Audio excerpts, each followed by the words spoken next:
अगर आप भी लेना चाहते हैं देश दुनिया की तमाम जानकारी तो आज ही सब्सक्राइब करें हमारे चैनल को। साथ ही नीचे दिए बेल आइकन को जरूर दबाएं ताकि हर अपडेट आप तक पहुंच सके। नमस्कार, आप देख रहे हैं प्रभा साक्षी। मैं हूं आपके साथ अंकित सिंह। कार्यक्रम है चाय पर समीक्षा और इस कार्यक्रम में हमेशा की तरह रहेंगे प्रभा साक्षी के संपादक नीरज कुमार दुबे जी। सर, पहला सवाल तो यही है कि वर्तमान में देश में जो कोरोना वायरस की परिस्थितियां हैं उसको आप कैसे देख रहे हैं, क्योंकि मामले लगातार बढ़ रहे हैं, मौत के आंकड़े बढ़ रहे हैं, लेकिन मेडिकल इक्विपमेंट्स को लेकर जो परिस्थितियां आज से 1 महीने पहले या 15 दिन पहले जो थी वो जस के तस अब भी बनी हुई है। अब भी ऑक्सीजन से लेकर मेडिकल दवाइयां जो है उनको लेकर मारामारी अब भी है। सरकारें असहाय नजर आ रही है, लोगों में अब भी डर है, लोगों में मारामारी है। तो कहीं ना कहीं वर्तमान की परिस्थिति आपको किस ओर ले जाती है, आप कैसे देख रहे हैं? देखिए, वाकई में जो कोरोना की स्थिति है बहुत विकराल रूप धारण कर चुकी है। आप देखिए कि हमने जब एक बार देखा कि जरा दुनिया में इस समय क्या चल रहा है वो जानने की कोशिश करी, तो दुनिया के सभी देशों के जो समाचार पत्र हैं पहले पृष्ठ पर, मुख्य पृष्ठ पर भारत में मचे कोरोना के हाहाकार की ही खबरें भरी पड़ी हैं। और अब देखिए कि जिस तेजी के साथ दुनिया के देश भारत के लिए अपने दरवाजे बंद करते जा रहे हैं वो दिखाता है कि भारत में ये महामारी कितना विकराल रूप ले चुकी है। पहली लहर में जब हमारे पास कोई संसाधन नहीं थे, हमने फिर भी बहुत मजबूती के साथ इसका मुकाबला किया। आज अब देखिए कि सारी व्यवस्थाएं चरमरा चुकी हैं, हमारा जो स्वास्थ्य ढांचा है ध्वस्त हो चुका है, मुख्यमंत्री तक कुछ नहीं कर पा रहे हैं, असहाय हैं, प्रधानमंत्री को पत्र लिख रहे हैं कि हमें ऑक्सीजन दे दीजिए, हमें वेंटिलेटर दे दीजिए, हमारे यहाँ पर बेड बढ़वा दीजिए। तो दिख रहा है कि एक तो हमने जो स्वास्थ्य क्षेत्र को कितने पीछे रखा उसमें ज्यादा ध्यान नहीं दिया, और इसके लिए सिर्फ हम वर्तमान सरकार को दोषी नहीं ठहरा सकते। अब तक की सभी सरकारें स्वास्थ्य क्षेत्र में जितना काम किया जाना चाहिए था उतना काम नहीं करने की दोषी हैं। अब ये जो हालात है, देखिए, जो पहली लहर ने हमको सिखाया, तो हमने अपने जो चाहे पीपीई किट का हमने यहाँ पे अपने आप निर्माण शुरू किया, वेंटिलेटर हम बनाने लगे, हमने मास्क बहुत बड़ी संख्या में बनाए और मास्क की कमी को दूर कर दिया। तो ऐसे हमने पहली लहर में बहुत कुछ सबक सीखा। दूसरी लहर ने हमें क्या सबक सिखाया है कि हमें अपने स्वास्थ्य ढांचे को सबसे ज्यादा मजबूत बनाने की जरूरत है। अब आप देखिए कि जिस तरह से हमारा जो डिफेंस का बजट होता है, अब ठीक है, भले ही युद्ध नहीं हो रहा हो लेकिन सीमाओं पर सेनाएं खड़ी रहती हैं, उनके जो खर्चे हैं वो लगातार होते रहते हैं, और उनके लिए जो आधुनिकीकरण की प्रक्रिया है वो चाहे कैसे भी देश की अर्थव्यवस्था के हालात हो, वो कभी भी आधुनिकीकरण की प्रक्रिया से हम पीछे नहीं हटते, उसको आधुनिकीकरण की प्रक्रिया को जारी रखते हैं। ऐसे ही स्वास्थ्य क्षेत्र में हमें, चाहे ये दूसरी लहर ने हमको सबक सिखाया है कि चाहे स्थिति आगे कभी विकट हो या नहीं हो, हमारे को अस्पतालों की संख्या बढ़ाने की जरूरत है। हमें जो हमारे आईसीयू बेड्स की जो संख्या है वो बढ़ाने की जरूरत है। हमारे जो ऑक्सीजन उत्पादन है उसको बढ़ाने की जरूरत है। भले ही वेस्टेज होगा, ठीक है, भविष्य में हमको जरूरत ना पड़े, भगवान ना करे हमको जरूरत पड़े, देश को जरूरत पड़े, इतनी सारी जिस तरीके की अभी मांग है ऐसी मांग की कभी आवश्यकता पड़े, लेकिन हमारे पास सरप्लस चीजें होनी चाहिए।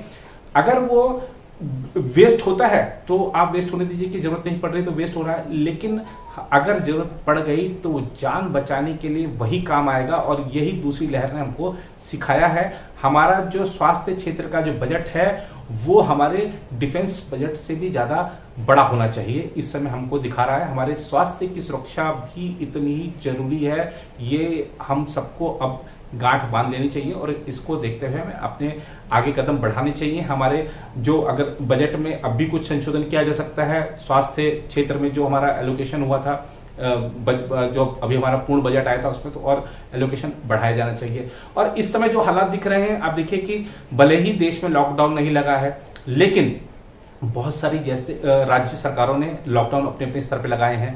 कहीं कोरोना कर्फ्यू है, नाइट कर्फ्यू है, कहीं तमाम तरह का वीकेंड कर्फ्यू है, और भी तमाम तरह की पाबंदियां हैं। तो इसके चलते भी आपने देखा कि किस तरीके से बड़ी संख्या में जो प्रवासी श्रमिकों का पलायन हुआ है। सरकारें भरोसा देती रही कि हम आपको इतना कुछ, अगर आपका रजिस्ट्रेशन है हमारे यहाँ पर, हम आपको 5,000 दे देंगे, 1,500 दे देंगे, 3,000 दे देंगे, आप मत जाइए। लेकिन प्रवासी श्रमिक नहीं रुके, महानगरों से निकल कर अपने गांव की ओर चल दी, क्योंकि सरकारों पर भरोसा नहीं रह गया प्रवासी श्रमिकों का। उन्होंने देखा कि पहले जब लहर थी तब भी हमारे लिए कुछ नहीं हुआ, दूसरी लहर में भी कुछ नहीं कर पा रही है सरकारें, अब वो खुद नहीं संभल पा रही हैं तो हमारे लिए क्या करेंगे। तो प्रवासी श्रमिक भी निकल पड़े हैं। तो रोजगार की स्थिति जिस तरीके से प्रभावित हुई है और हमारा जो अर्थव्यवस्था वी शेप रिकवरी की तरफ बढ़ रही थी वो फिर से अब डाउनफॉल की तरफ जा रही है।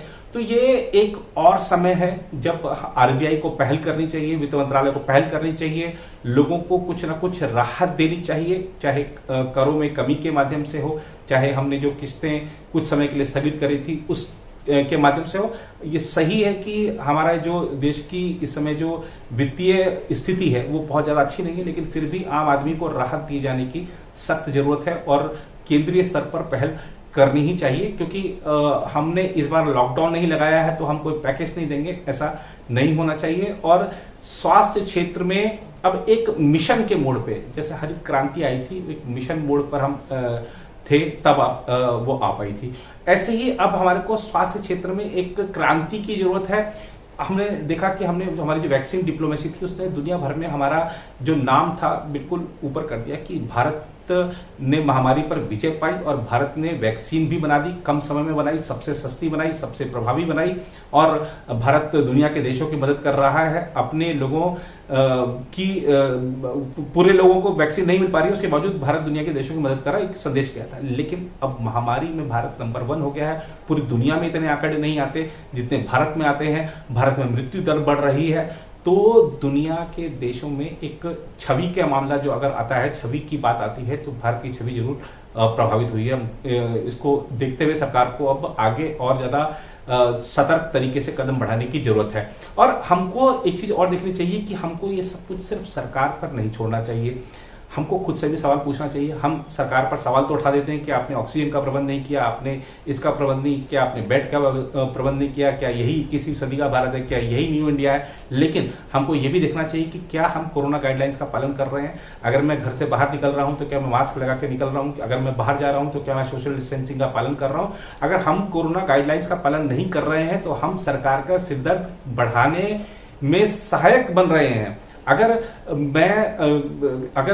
संक्रमित हूं और मुझे ये पता है फिर भी बाहर जाता हूं, दूसरों को संक्रमित करता हूं, तो मैं सरकार का सिरदर्द बढ़ा रहा हूं, देश की परेशानी बढ़ा रहा हूं। ये बात हमको समझनी होगी और अपनी जो हमारे हिस्से की जिम्मेदारी है अगर हम उसका ही निर्वहन कर लें तो देश एकदम से सुधर जाएगा, देश एकदम से इस कोरोना महामारी से निपटने में कामयाब हो जाएगा या बड़ा फर्क आ जाएगा। और मुझे लगता है कि सरकार इस समय मुश्किल में है, चाहे केंद्र की सरकार हो, राज्य सरकारें हो, और सिर्फ आलोचना प्रत्यालोचना का ये समय नहीं है। मिलकर काम करने की जरूरत है। कैसे इस महामारी पर हम विजय पा सकते हैं, ये एक समुचित और एकजुटता के साथ प्रयास होना चाहिए। खाली आप ट्वीट कर रहे हैं कि केंद्र सरकार की वजह से आपदा आ गई है, ये प्रधानमंत्री निर्मित आपदा है, इस तरीके की बातें नहीं कहनी चाहिए। अब आलोचना का समय एक देखा जाना चाहिए।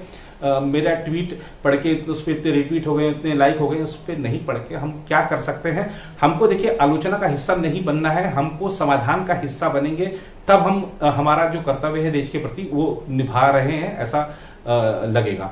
इसके साथ ही जो हमारा निजी क्षेत्र है, अब देखा हमने कि ऑक्सीजन की कमी हुई, टाटा जो ग्रुप है वो आगे आया और अपना जो उद्योग जो ऑक्सीजन उत्पादन है उसको चिकित्सीय उपयोग के लिए दिया। तो ऐसे ही और उद्योगों को आना चाहिए। ये जो समय है, मैंने जैसे कहा कि सिर्फ सरकार के भरोसे, सरकार के बलबूते ही इस लड़ाई से नहीं जीता जा सकता है, इस लड़ाई को नहीं जीता जा सकता है। तो निजी क्षेत्र को आना पड़ेगा, सरकारों को अपनी भूमिका निभानी पड़ेगी और बहुत गंभीरता के साथ, बहुत तत्परता के साथ भूमिका निभानी पड़ेगी। ऐसे ही आम लोगों को भी अपना समर्थन, सहयोग और जो कुछ बन पड़ता है हम कर सकते हैं वो करना ही चाहिए और मिलजुल कर ही इस लड़ाई में भारत विजेता बनेगा। और भारत ने देखा, आप पूरी दुनिया में देखा कि भारत ने पहली लहर को भी हराया था। भारत ने, जैसा कि हमने बताया कि भारत ने वैक्सीन भी सबसे सस्ती, सबसे प्रभावी, सबसे जल्दी बनाई। दूसरी लहर को भी भारत निश्चित रूप से हराएगा। भारत में उतनी क्षमता है, भारतीयों में उतनी क्षमता है, बस सही राह पर चलते रहने की जरूरत है। सर, दूसरा सवाल यह है कि बंगाल में हम लोग लगातार वहां की परिस्थिति को लेकर राजनीतिक चर्चा तो करते रहे हैं, लेकिन जिस तरीके से कोरोना संक्रमण फैला और अब जाकर इलेक्शन कमीशन जगा है, रैलियों को लेकर और चुनावी प्रचार को लेकर कई तरह के पाबंदियों का उसने ऐलान किया है, तो क्या वाकई अब वहां की परिस्थितियां बदलेगी? क्या नेता अब चुनाव प्रचार करने से बचेंगे? क्योंकि वर्तमान में देखा जाए तो कोरोना को लेकर कहीं भी पूरे देश में परिस्थितियां अच्छी नहीं है। ऐसे में बंगाल और वहां की चुनावी परिस्थितियों को मद्देनजर रखते हुए कोरोना को लेकर जो चुनाव आयोग ने निर्णय लिया है, उसको आप कैसे देखते हैं? देखिए, निश्चित रूप से पश्चिम बंगाल को लेकर कई सवाल उठ रहे हैं और जैसा आपने भी कहा सवाल उठाया वो जायज सवाल है। अब पश्चिम बंगाल में निर्वाचन आयोग की भूमिका निर्वाचन आयोग ने जिस तरह से निभाई है उसको हम, ठीक है, विपक्ष के लोग अगर सवाल उठा रहे हैं तो सवाल उठाना उनका हक है, लेकिन हमको ये भी देखना चाहिए कि चुनाव कार्यक्रम निर्धारित करने का, चुनाव कार्यक्रम में कुछ भी फेरबदल करने का स्थितियों को मद्देनजर रखते हुए चुनाव आयोग को ही तय करना है, ये उसका अधिकार है। और ये कोई ऐसा नहीं होता है कि किसी राजनीतिक दल से सलाह लेकर निर्वाचन आयोग तय करता है। जो भी स्थितियां होती हैं, जाकर जब चुनाव आयोग किसी राज्य में चुनाव होते हैं तो वहां जाकर वहां के जो अधिकारी हैं उनसे बातचीत करता है, वहां के जो सभी दल हैं उनसे बातचीत करता है और बहुत सारे मुद्दों पर गौर करने के बाद कोई चुनावी कार्यक्रम जारी किया जाता है। उसमें ध्यान रखा जाता है कि कहीं कोई पर्व, कोई त्योहार, कोई परीक्षा इत्यादि तो नहीं पड़ रही है, इसका चुनाव कार्यक्रम में ध्यान रखा जाता है।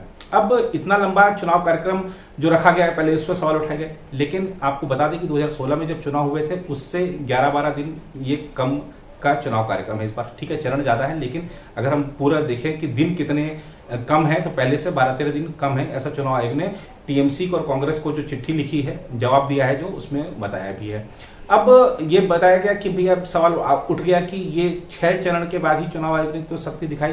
तो ये ठीक है कि चुनाव आयोग को ऐसी सख्ती पहले दिखानी चाहिए थी और जो कोर्टों ने भी कुछ इस मुद्दे पर कहा है उसको देखते हुए चुनाव आयोग भी सक्रिय हुआ और पश्चिम बंगाल में हालात विकट हुए हैं कोरोना को लेकर, इसमें कोई दो राय नहीं है। और जिन जिन राज्यों में चुनाव हुए हैं वहां भी कोरोना को लेकर हालात विकट हैं, इन पर भी कोई दो राय नहीं, कोई इससे इनकार नहीं कर सकता है। और इस मुद्दे पर देखिए, हम चुनाव आयोग को कटघरे में खड़ा करने में बहुत आसानी इसे कर देते हैं, लेकिन चुनाव आयोग ने पहले ही कोरोना प्रोटोकॉल्स जारी किए थे और कई सारी चीजें कही थी, लेकिन किसी भी राजनीतिक दल ने उन सबका पालन नहीं किया।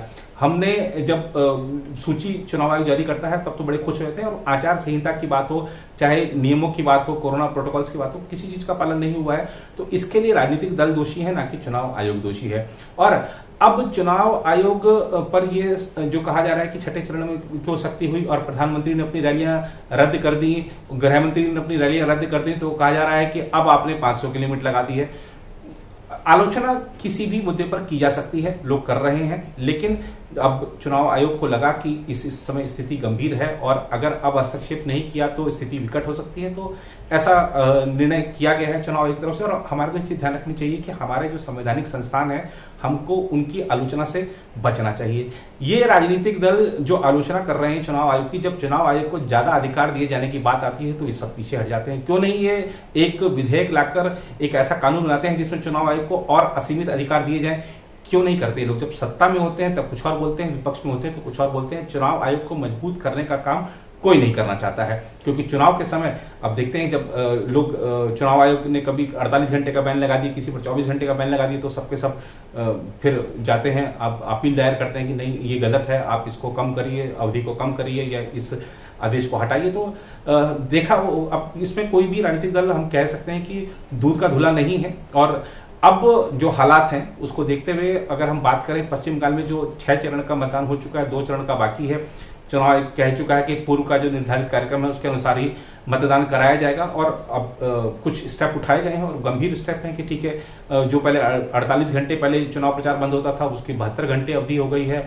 शाम को ज्यादा देर तक आप प्रचार नहीं कर सकते, 500 से ज्यादा लोगों की भीड़ इकट्ठी नहीं कर सकते, सोशल डिस्टेंसिंग होनी चाहिए, रोड शो पे बैन हो गया है, वाहन रैलियों पर बैन हो गया। तो ऐसे कई सारे स्टेप उठाए गए हैं, हमको उसका स्वागत करना चाहिए, आलोचना से बचना चाहिए। जहां तक माहौल की बात है, अगर 6 चरण का चुनाव देख ले, अगर मतदान की बात है, तो निश्चित रूप से एक चीज वहां पर देखने को मिल रही है कि टीएमसी के खिलाफ गुस्सा है। 10 साल का जो शासन रहा है उसमें ममता बनर्जी अपने वादे पूरे नहीं कर पाई है, ऐसा बहुत सारी जगह पे देखने को मिला है।